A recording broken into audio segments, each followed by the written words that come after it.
ছাত্ৰ ছাত্ৰীসকল আজি আমি ক্লাস 10 সায়েন্সৰ ৰাসায়নিক বিক্ৰিয়া আৰু সমীকৰণ চেপ্টাৰটোৰ আমি বিক্ৰিয়াসমূহ আলোচনা কৰিম।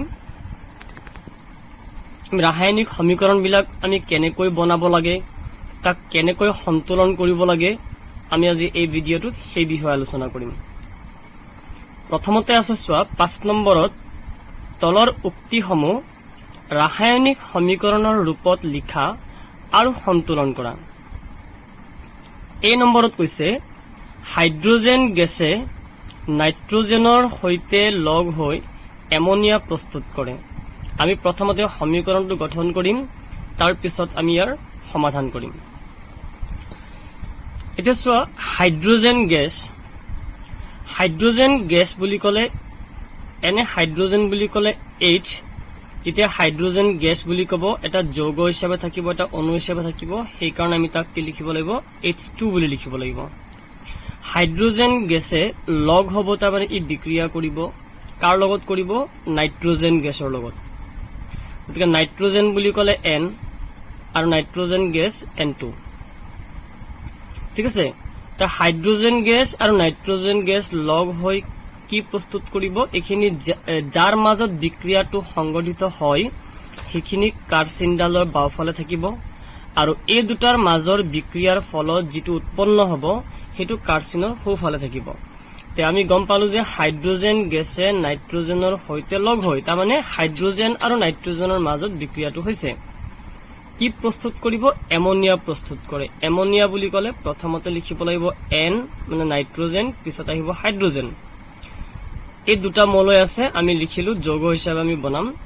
তে NH লিখাৰ পিছত তোমালোকে এইটো সংকেতটো বনাব লাগিব। সংকেতটো বনাবলৈ যাওঁতে এই মৌলবিলাকৰ যোজ্যতাৰ প্ৰয়োজন। যোজ্যতা মই তোমালোকক ক্লাছত লিখাই দিছিলো।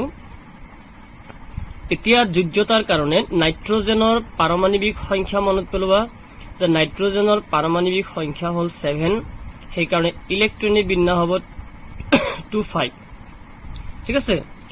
2,5 যেতিয়া হ'ল তে ইয়াৰ আৰু 3টা ইলেক্ট্ৰনৰ প্ৰয়োজন, তাৰমানে নাইট্ৰোজেনৰ যোজ্যতা 3 আৰু হাইড্ৰোজেনৰ যোজ্যতা 1 বুলি আমি জানো। তে সংকেত এটা লিখোতে আমি কি কৰিব লাগিব যে নাইট্ৰোজেনৰ যিটো যোজ্যতা আছে কিমান আছিলে 3 আছিলে, এই নাইট্ৰোজেনৰ যোজ্যতা লিখিব লাগিব হাইড্ৰোজেনৰ লগত, আৰু হাইড্ৰোজেনৰ যোজ্যতা লিখিব লাগিব নাইট্ৰোজেনৰ লগত। হাইড্ৰোজেনৰ কিমান আছিলে 1, আমি ইয়াত 1 নিলিখিলেও 1 বুজায়। এইটো এমোনিয়াৰ সংকেত হৈ গ'ল, আমাৰ সমীকৰণটো গঠন হৈ গ'ল। এতিয়া আমি সন্তুলন কৰিবলৈ হলে কাৰ্চিনডালৰ দুয়োফালে মৌলবোৰৰ পৰমাণুৰ সংখ্যা আমি একে কৰিব লাগিব। এইফালে হাইড্ৰোজেন পৰমাণুৰ সংখ্যা আছে 2টা, সোঁফালে হাইড্ৰোজেন পৰমাণুৰ সংখ্যা আছে 3টা। সন্তুলন মানে দুয়োফালে একে সমান সমান কৰিব লাগিব। যদি 2 আৰু 3 থাকে তেনেহলে তোমালোকে তাৰ লসাগু 6 মিলাব লাগিব। 6 হবলৈ হাইড্ৰোজেন 3টা আছে, আমি ইয়াৰ সন্মুখত 2 দিম।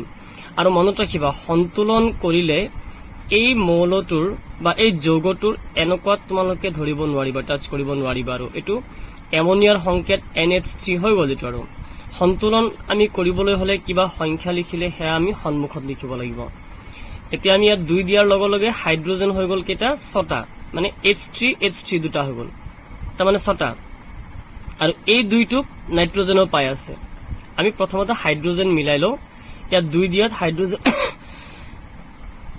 হাইড্ৰোজেন 6টা হৈ গ'ল। তে ইয়াত 3 দি দিয়া, 3 দিলে ইয়াতো হাইড্ৰোজেন 6টা হৈ গ'ল, মানে H2 তাৰমানে হাইড্ৰোজেন 6টা হৈ গ'ল। তে হাইড্ৰোজেন মিলি গ'ল। এতিয়া চোৱা নাইট্ৰোজেন, এই 2টোক নাইট্ৰোজেনো পাব, তাৰমানে নাইট্ৰোজেন কেইটা হৈ আছে 2টা, ইয়াতো নাইট্ৰোজেন 2টাই আছে, তাৰমানে এইটো সন্তুলন হৈ গ'ল। তাৰ পিছৰ প্ৰশ্নটো চোৱা হাইড্ৰোজেনে, একচুৱেলি এইটো হাইড্ৰোজেনে নহয় হাইড্ৰোজেন হ'ব। হাইড্ৰোজেন ছালফাইডে বায়ুত দাহিত হৈ পানী আৰু ছালফাৰ ডাই অক্সাইড উৎপন্ন কৰে। আমি যদি ইয়াৰ সমীকৰণটো বনাবলৈ যাওঁ, হাইড্ৰোজেন ছালফাইড এইটো এটা যৌগ, যেনেকে তোমাৰ অক্সাইড অক্সিজেন হৈ যায় অক্সাইড ক্লোৰিন হৈ যায় ক্লোৰাইড তে সালফাৰ হবগৈ সালফাইড তাৰমানে হাইড্ৰোজেন আৰু সালফাৰৰ কথা কৈছে তাৰমানে হাইড্ৰোজেন সালফাইড তাৰমানে হাইড্ৰোজেন আৰু সালফাৰ থাকিব এতিয়া সংকেত এটা লিখিবলৈ যাওতে তোমালোকে যোজ্যতা চাব লাগিব এতিয়া চোৱা হাইড্ৰোজেনৰ যোজ্যতা হল 1 আমি সালফাৰৰ লগত লিখিম 1 নিলিখিলেও হ'ব এতিয়া সালফাৰৰ যোজ্যতা কিমান আছিল তাৰ কাৰণে সালফাৰৰ পাৰমাণবিক সংখ্যা মনত পেলোৱা লিষ্ট লিখা আছে তোমালোকে চাবা যে সালফাৰৰ পাৰমাণবিক সংখ্যা হল 16 আৰু ইলেক্ট্ৰনিক বিন্যাস হ'ব 286 লাষ্টত 6 আছে মানে আৰু দুটা ইলেক্ট্ৰনৰ প্ৰয়োজন দুটা ইলেক্ট্ৰন গ্ৰহণ কৰিব আৰু যিমানটা ইলেক্ট্ৰন গ্ৰহণ কৰিব বা ত্যাগ কৰিব হেতুই হল মৌলটোৰ যোজ্যতা তাৰমানে সালফাৰৰ যোজ্যতা হল 2 তে হাইড্ৰোজেন সালফাইড বুলি কওতে HS লিখি দিলে হাইড্ৰোজেন আৰু সালফাৰ লিখি দিলে এটো সংকেতটো হৈ না যায় আমি যোজ্যতা মিলাব লাগিব হাইড্ৰোজেনৰ 1 সালফাৰৰ লগত দিব লাগিব নিদিলেও হ'ব 1 সালফাৰৰ 2 এটো হাইড্ৰোজেনৰ লগত দিব লাগিব এটো হৈ গল হাইড্ৰোজেন সালফাইড প্লাস কাৰ লগত বিক্ৰিয়া কৰিব চোৱা বায়ুত দাহিত হৈ যেতিয়া কোনো এটা পদাৰ্থ বায়ুত দাহিত কৰা হয় জ্বলোৱা হয় তেতিয়া ই অক্সিজেনৰ লগত বিক্ৰিয়া কৰে মনত ৰাখিবা কাৰ লগত বিক্ৰিয়াটো হ'ব অক্সিজেন মানে O2 বিক্ৰিয়া হোৱাৰ পিছত কি উৎপন্ন কৰে পানী আৰু সালফাৰ ডাই অক্সাইড পানীৰ সংকেত আমি জানো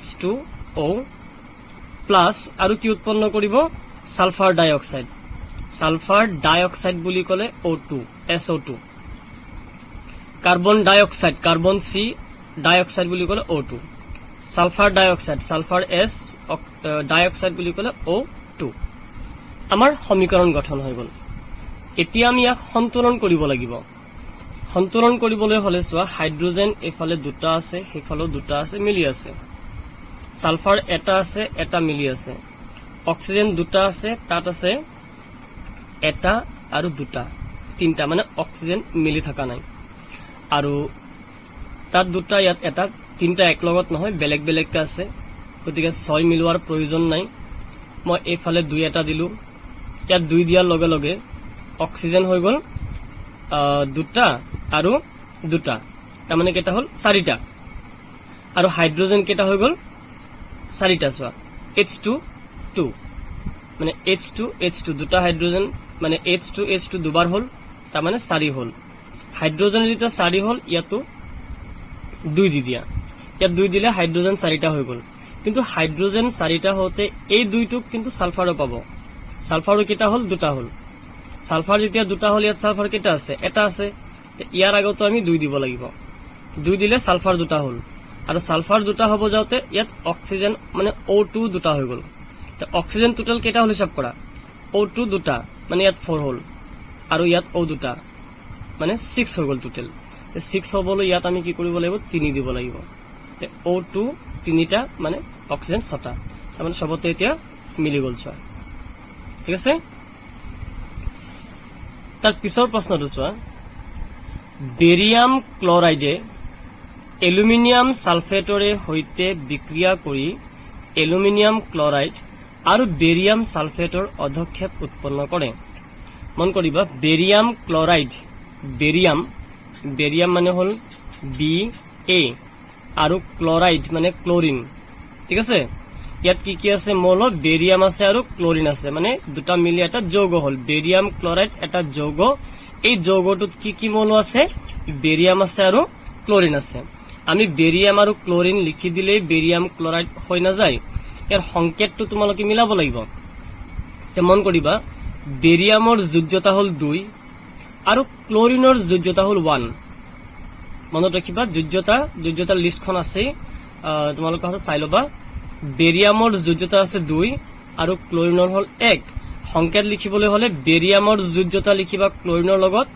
আৰু ক্লোৰিনৰ যোজ্যতা লিখিব লাগিব বেৰিয়ামৰ লগত ক্লোৰিনৰ 1 ইয়াত আমি 1 নিলিখিলে হ'ব তাৰ মানে এটো BaCl2 এটো হৈ গল বেৰিয়াম ক্লোৰাইড প্লাস তে বিক্ৰিয়া কৰিব কাৰ লগত যে বেৰিয়াম ক্লৰাইডে এলুমিনিয়াম সালফেট,